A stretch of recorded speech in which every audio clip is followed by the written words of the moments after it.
As a parent, you know better than anyone that screens and social media dominate a teenager's life. 11 to 14-year-olds spend an average of 9 hours per day in front of a screen or on social media. 15 to 18-year-olds spend an average of 7.5 hours per day in front of a screen or on social media. And YouTube is a place most content is consumed online. But Instagram and Snapchat are still incredibly popular. And TikTok is also growing fast and catching up with those other platforms.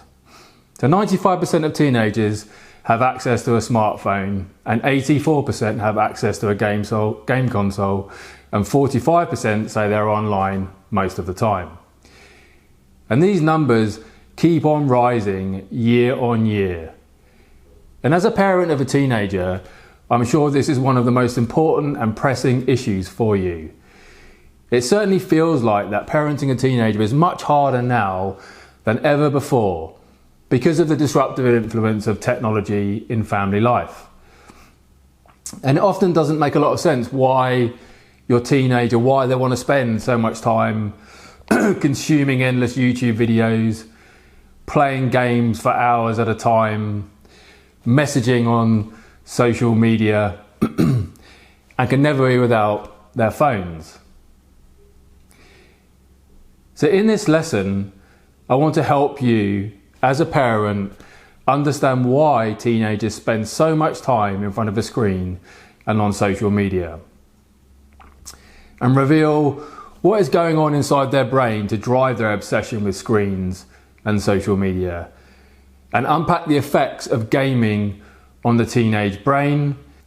Okay, so why do teenagers spend so much time on screens and social media? Well, first and foremost, it's their primary way of communicating with each other, with their friends and peers, which does have important benefits for their well-being. It also plays an important role in establishing friendships, maintaining and developing supportive relationships in their life. They form their identities through self-expression, learning and talking. And it promotes a sense of belonging and self-esteem through staying connected with friends and being involved in diverse communities. And this is actually true for social media and for gaming. Where we might have spent time with our friends in the park or in a youth club or maybe at the arcade, teenagers nowadays make new friends and interact with established friends online. In fact, nearly 2/3 of teens say they have made new friends online, and 9 in 10 teenagers spend some time with their friends on social media, and nearly 90% of teen gamers play with friends they know in person, and about half play with friends they know only online. So friendship, socialising and developing their identity are some very important reasons why they spend so much time online. However, another more worrying reason is that teenagers are becoming addicted, or at the very least highly dependent on screens and social media. Try asking your child to go without a screen and social media for 24 hours. How do you think they would react to that? Well, I can give you a strong clue, because that actual experiment has been done on 1,000 teenagers living in a range of different countries. When they were asked to go without the internet, TV, phone, tablet, music, movies, video games, and no social media for 24 hours, many of them liked their experience to the withdrawal from alcohol or drugs. When they were asked about their experience to describe it, they said, "I began going crazy. I felt paralysed, handicapping my ability to live. I felt dead. I went into absolute panic mode. It felt as though I was being tortured.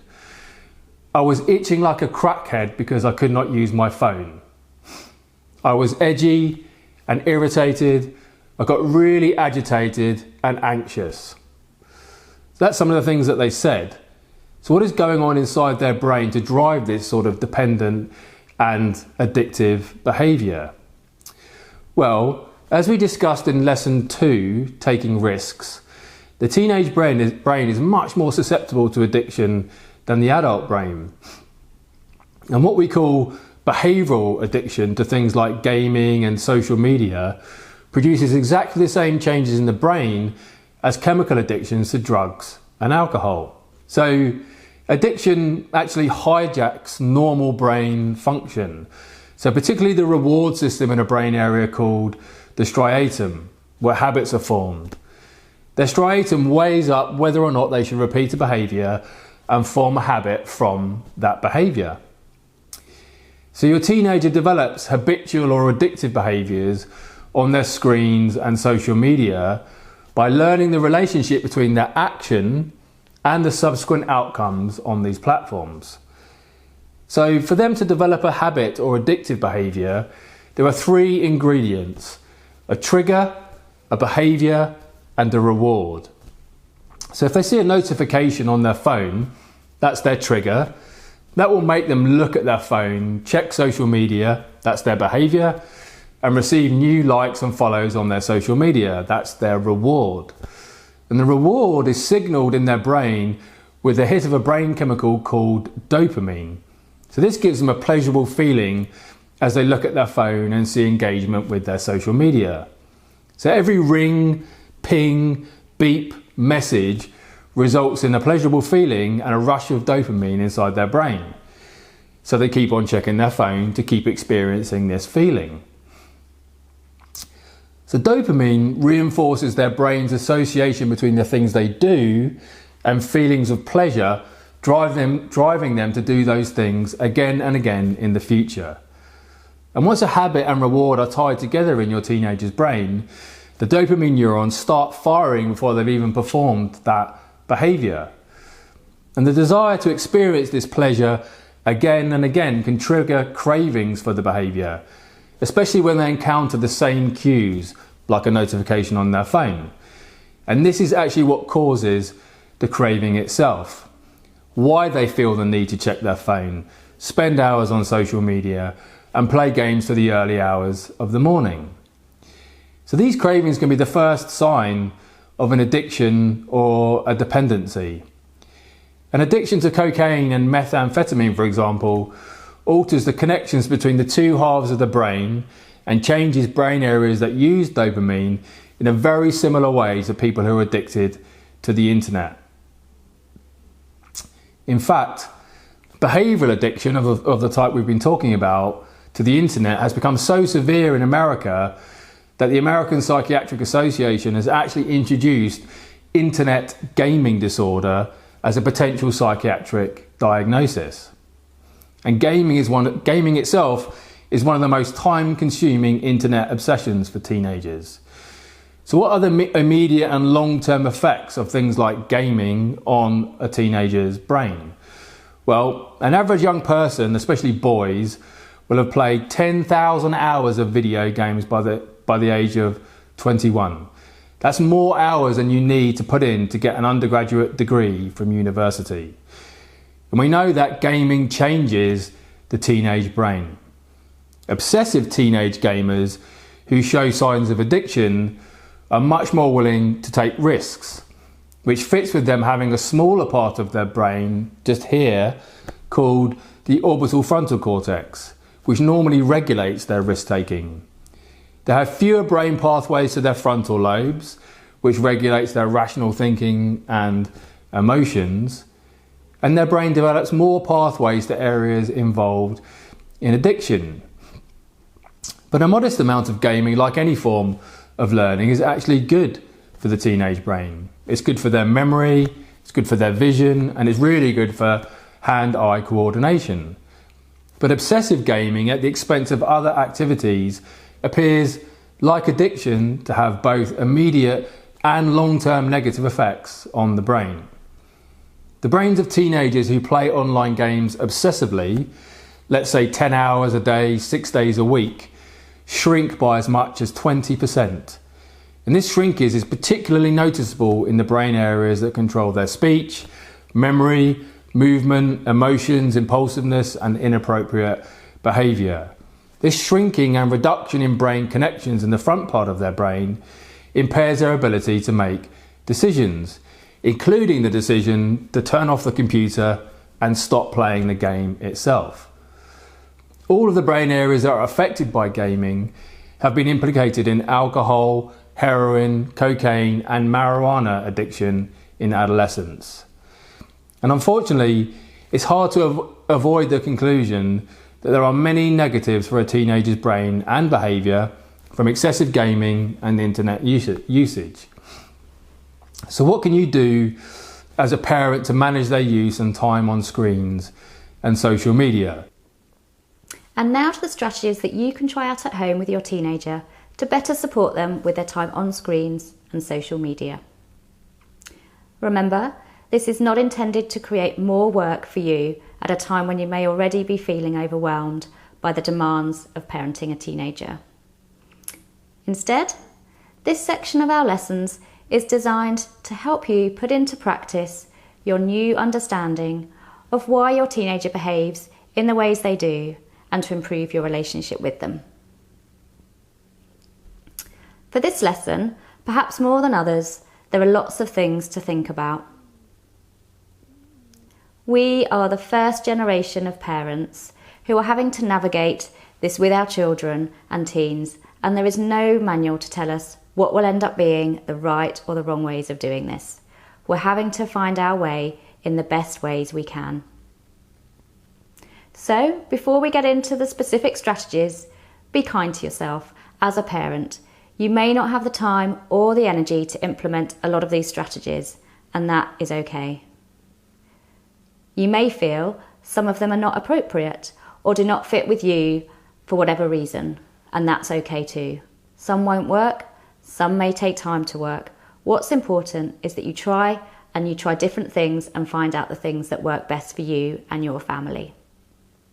Okay, so first thing to consider is that we can't turn back the clock on the digital world that we live in, but we can turn it off, or we can encourage our teens to turn away from it, even if only for a few hours or minutes per day.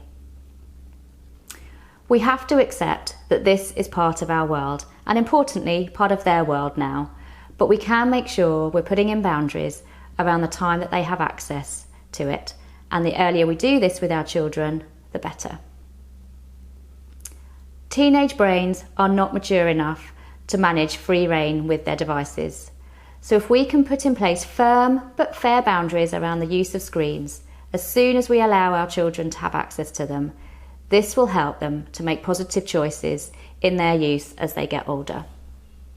This may include how many hours per day they're allowed access, maybe removing devices from bedrooms after a certain time into common areas of the house so that you can check on their usage, or maybe placing a curfew on what time of the day they have to hand them in prior to bedtime. These boundaries will obviously change as your child gets older, but if they've been used to having rules from the very beginning, this should become something that they are able to accept. Secondly, it's important that whilst we recognise that this is something that is available to them, it remains a privilege rather than a right. This can be really hard, as having just about anything available on a screen 24/7 places immense pressure on parents to say when a child can and cannot have screen time. However, it's important that we make it clear that screen time is a privilege that needs to be earned. This is particularly important in the immediate, but it's also helping them to delay the gratification of screen time and control the impulses that will be something that will be helpful to them in the future too.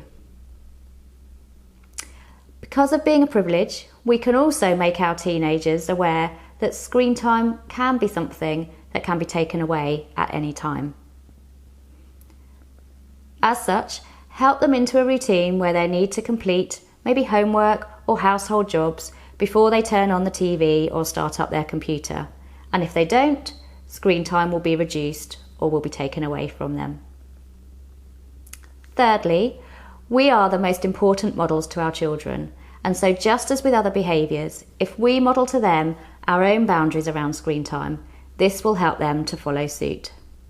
This may mean telling your teenager to put their phone away whilst you're scrolling through something on yours is less likely to be effective. Teenagers learn more from what you do than from what you say to them. and this is important for us to remember. The fourth thing is to consider to try and discourage multitasking, at least in the context of screen time. Most teenagers would probably say they're pretty good at multitasking, perhaps thinking of how proficient they are at using Snapchat whilst doing their homework, for example, or taking selfies whilst getting ready for school. Whilst multitasking is undoubtedly a good life skill to have in the busy world that we live in, try to discourage your teenager from applying it to the world of screens, as it will interfere with their productivity, whether that's in relation to maybe completing their homework or how quickly they get ready for school. Fifth is to encourage your teenager to get some exercise. This might be walking the dog, playing basketball in the garden, whatever might be something that is enjoyable to them and you as a family. So perhaps it feels a little bit less like exercise for them. The benefit of this is that it's not only enforcing time away from screens, but it's really beneficial, as we know, for your child's physical, mental, and emotional health. Sixth on the list of things to consider is how we educate our teenagers. By this, I mean having frequent conversations with them about various aspects of social media. This might be perhaps having discussions with them on how advertisements try to convince young people that certain products will make them more attractive or more popular, or discussing the dangers of too much violence exposure and helping them to learn how to be an informed viewer. Seventh is having device-free mealtimes. Make mealtimes a time of the day when no one has access to their devices. This means no TV on in the background or no web surfing whilst you're eating. You can always do that once the meal is finished. Instead, use these as an opportunity to talk about your day and connect with your teenager. Show your interest in them or invite them to contribute ideas to maybe what you might be doing together at the weekends. Our eighth strategy is to have screen-free days once in a while. So this might be just that it's part of the weekend that you've planned together to do something, or it may be that you even consider a longer digital detox, maybe over a whole weekend or a week, maybe several times over a year. This not only provides a break from screens, but it encourages the family to engage in other activities that keep them connected. Ninth on our list is to focus on face-to-face conversations with your teenager.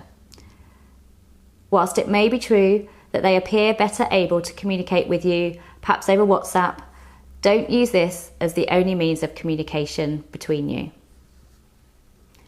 We each send and receive non-verbal signals which reveal our inner experiences.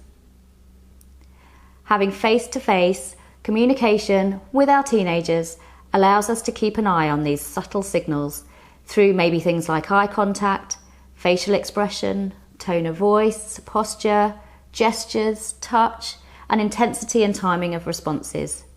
Collectively, these give us a window into our teenager at maybe a time when finding the words to share this with us otherwise might be challenging for them.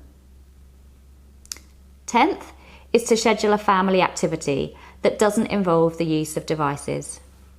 So again, this could be something like a family favourite board game or maybe a walk together, whatever fits for your family, but make it clear that devices will be put away for the duration of that activity. 11th is to hold family meetings to discuss any matters that are coming up for you and your teenager, and that might include matters around the use of devices and what the rules are around that in your house. Offering your teenager this allows them to feel that they have a voice, and then it opens up the opportunity for you to connect with how they might be feeling or what they might be thinking, remembering that this may well be different or maybe even be in conflict with how you think or feel. And then you can think together about maybe how to resolve the matter. Make it clear that these conversations are about supporting everyone to develop a healthy relationship with devices. It's not just about the relationship your teenager has with your device, but the relationship that you have as well.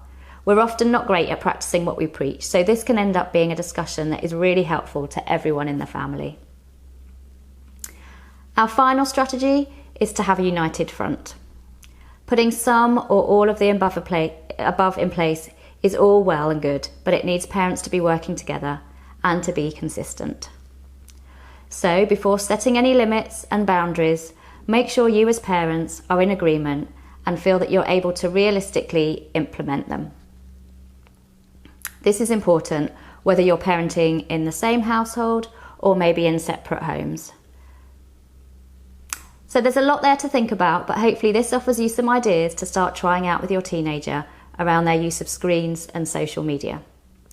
If you find yourself needing something positive to counteract the resistance that you may well get from your teenager when you're trying to put some of these strategies in place, keep a note of the activities which replace their screen time. You and your teenager may well be pleasantly surprised at what you're noticing or experiencing. So as with our previous lessons, if you feel comfortable doing so, please share any of your observations or thoughts with us in the comments. We'd love to hear about your experiences with your teenager and how you're finding these lessons help you to understand and relate to them better. And we'll look forward to seeing you at the next lesson.